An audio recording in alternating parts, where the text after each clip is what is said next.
પાટીદાર અનામત આંદોલનના 167 કેસ પરત ખેંચવામાં આવ્યા। પાલનપુરના ગઢ પંથકમાં 167 સામે ફરિયાદ થઈ હતી, ત્યારે ગઢ પંથકમાં આંદોલન સમયે 2 યુવકોના મોત પણ થયા હતા। સરકાર દ્વારા પાટીદાર સામે થયેલા 167 જેટલા કેસ પરત ખેંચવામાં આવ્યા છે, ત્યારે આવતીકાલે લોક અદાલતમાં ચુકાદાની નકલ અપાઈ શકે છે। કેસ પરત ખેંચાતા બનાસકાંઠાના પાટીદારોમાં પણ ખુશીનો માહોલ છે।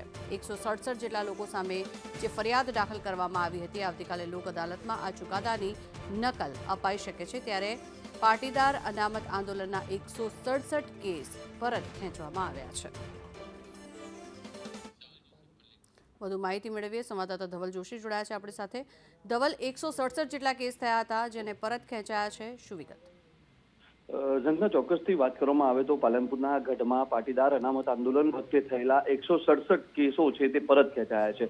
મહત્વની વાત છે કે પાટીદાર આંદોલન સમયે પાલનપુરના ગઢ પંથકમાં 167 વ્યક્તિઓ સામે કેસો થયા હતા, તો ગઢ પંથકમાં આંદોલન સમયે 2 યુવકોના મોત પણ થયા હતા। જો કે આ જે પ્રકારે સમગ્ર જે કેસની કાર્યવાહી છે તે ચાર્જશીટ હાથ ધરાઈ હતી, કોર્ટે કાર્યવાહી હાથ ધરી હતી ને પાટીદાર પ્રતિનિધિ મંડળે આ તમામ કેસો પરત ખેંચવા માટે અનેક વખત મુખ્યમંત્રીને રજૂઆતો પણ કરી હતી। આખરે રાજ્ય સરકાર દ્વારા પાટીદારો સામે થયેલા 167 કેસો છે તે પરત ખેંચાયા છે।